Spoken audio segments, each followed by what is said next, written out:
नमस्कार मधुलिना रान्नाघरे सबाइके स्वागत।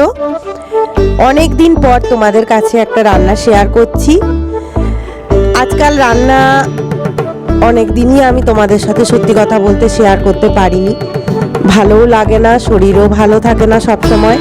तो एखाने खाम आलू देखते पाচ্ছ केटे रेखेছি पिस पिस करे। तार आगे कषटाके तोलार जन्य अल्प नुन जले फुटिয়ে নিয়ে জলটাকে ফেলে দিয়েছিলাম। আর এমনি আলু ডুমো করে কাটা আছে। খাম আলু দিয়ে মাংস দিয়ে খাম আলু রান্না এই প্রথম আমি তোমাদের সাথে শেয়ার করছি। তোমরা জানো যে আমার একটু হাতের সমস্যা হয়েছিল, তো সেই কারণে আমি তো সব দিন রান্না করতে এখন পারি না। তো আমার বাড়িতে যিনি রান্না করেন তিনিই বললেন যে এই মাংস দিয়ে কিন্তু খুব সুন্দর লাগবে খেতে। তো সেই কারণেই তার সম্পূর্ণ সহযোগিতায় আমি আজকে তোমাদের সামনে এই রান্নাটা করে দেখাচ্ছি। মশলাপাতি কি কি দিলাম তোমরা দেখতেই পেলে। এখানে সব রকমের গুঁড়ো মশলা আছে, ধনে জিরে নুন হলুদ লঙ্কা গুঁড়ো সব আছে। পেঁয়াজ কুচিও তোমাদের দেখিয়েছিলাম, আদা রসুন বাটাও দেখিয়েছি, সবই মোটামুটি আছে এবং শুকনো লঙ্কাও দেখানো হয়েছে। এবার প্রথমেই তেলের মধ্যে অল্প নুন আর হলুদ দিয়ে আলুটা এবং খাম আলুটা আমি ভেজে তুলে রাখবো। তোমরা সবাই কেমন আছো অবশ্যই জানাবে।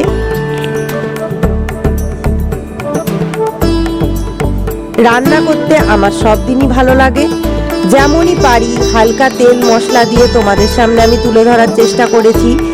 অনেকেই আমার রান্না রোজ দেখতে এবং অনেকের বাড়িতেই কিন্তু পছন্দ করো যে একটু হালকা মশলা দিয়ে রান্না খাওয়ার জন্য। তো তারা কিন্তু অনেক উপকারও পেয়েছে, বিভিন্ন প্রসেসে রান্না আমি দেখিয়েছি এবং তাদের কাছ থেকেও বা বাকি অনেকদের কাছ থেকেই আমিও অনেক রান্না কিন্তু শিখেছি। তাদের মতন করে তারা যে রান্না করে, রান্নাটা যে যার নিজের মতন করে করে থাকে। এবার আবার আমি সর্ষের তেল দিয়ে দিলাম। তোমরা এই রেসিপিটা 2-3 ভাবে করতে পারো। খাম আলু এবং এমনি আলুটা অনেকে প্রেসার কুকারে একটা সিটি দিয়ে তারপর কষাতে পারো মাংসের সাথে। অনেকে মাংসের সাথে কষিয়ে নিয়ে কিন্তু প্রেসার কুকারে তারপর আলুগুলো তুলে একটা সিটি দিয়ে দিতে পারে। আবার কি করা যায়, আবার হচ্ছে বিভিন্ন ভাবে মানে সমস্ত রকম উপকরণ দিয়ে প্রেসার কুকারে ডাইরেক্ট ভাবেও রান্না করা যায়।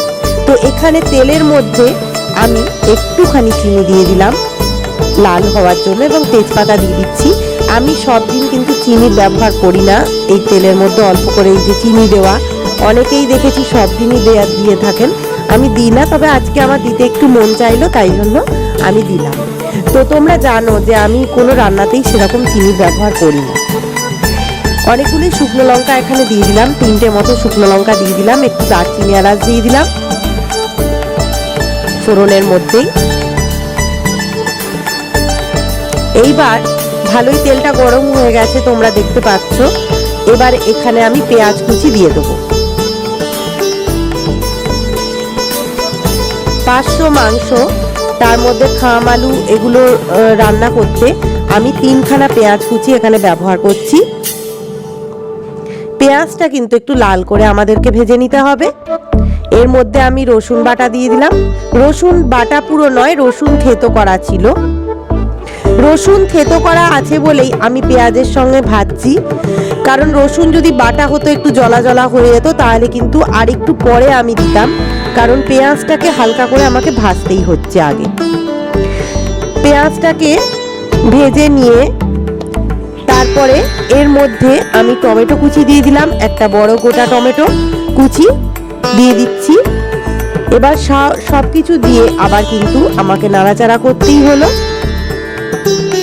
এইবার এই রান্নাটায় আমি একটু নুন দিয়ে দিচ্ছি যাতে টমেটো পেঁয়াজগুলো গলে যায়। আদা বাটা দিয়ে দিলাম, আদা বাটা দিয়ে দিচ্ছি। আবার ভালো করে আমি কষিয়ে নিচ্ছি।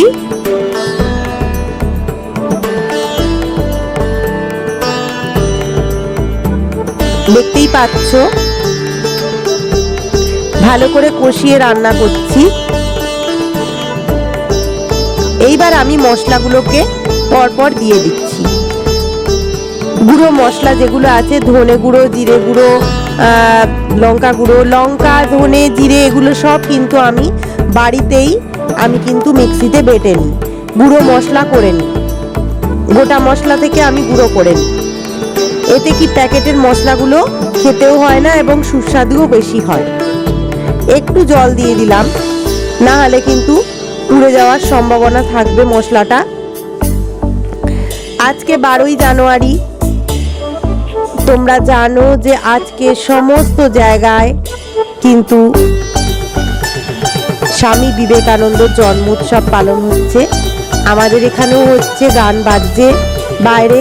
আর আমিও ভাবলাম যে বেশ সুন্দর, আজকে ভালো দিন, এই রান্নাটা তোমাদের সাথে আমি শেয়ার করে ফেলি।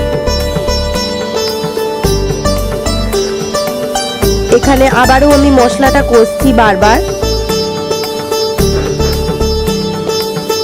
আবার একটু নুন দিয়ে দিলাম পরিমাণ মতো।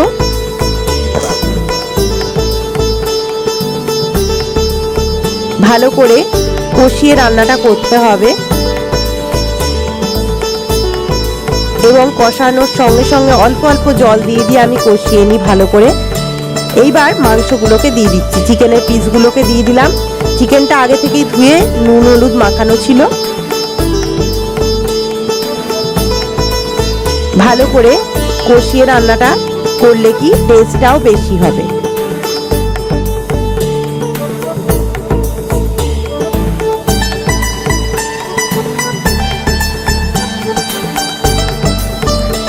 সুন্দর কষিয়ে রান্না করা হচ্ছে। কালারটাও আস্তে আস্তে দেখবে একটু চেঞ্জ হয়ে যাচ্ছে।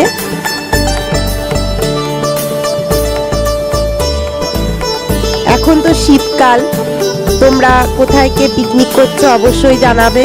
এখন শীতের মরশুম, এখন তো অনেকেই এই ছুটির দিনগুলোতে পিকনিক চলে যাচ্ছে, পিকনিক করতে হই হই করে মজা করছে, আনন্দ করছে।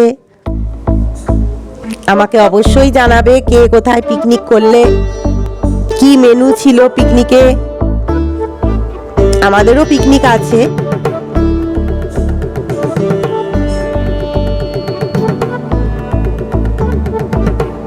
এবারে আমি দেখতেই পেলে আলু, খামালু সবই দিয়ে দিলাম চিকেনের মধ্যে, দিয়ে এবার ভালো করে আমি কষিয়ে নিচ্ছি।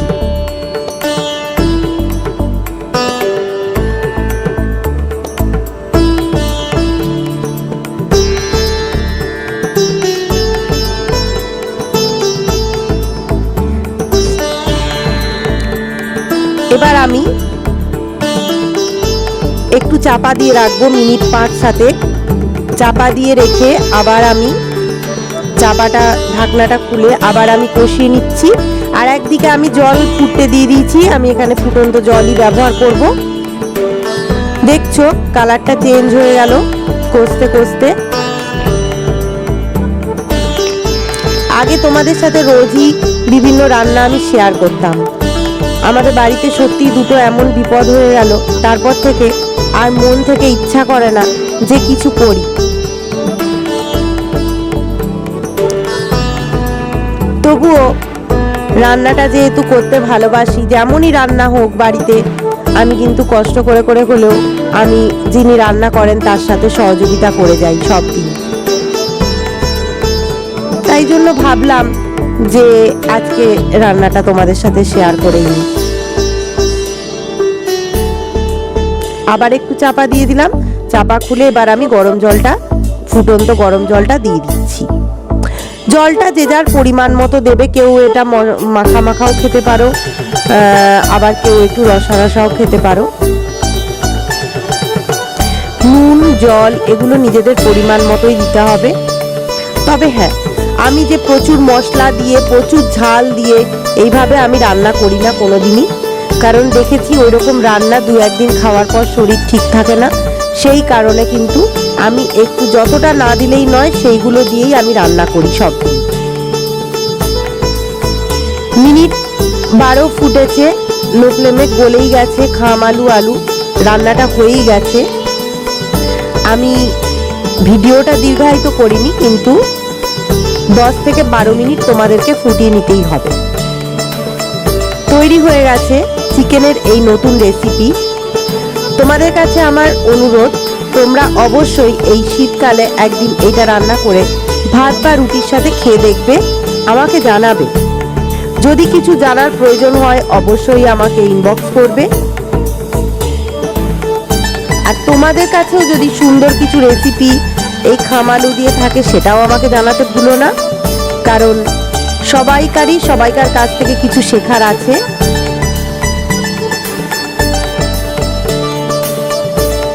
দেখতেই পাচ্ছ বেশ ভালোই লাগছে দেখতে, আমার তো বেশ ভালোই লাগছে। তৈরি হয়ে গেছে চিকেনের এই নতুন রেসিপি, যা আজ আমি প্রথম তোমাদের সামনে আমি রান্না করলাম। সবাই ভালো থাকবে, সুস্থ থাকবে। নমস্কার।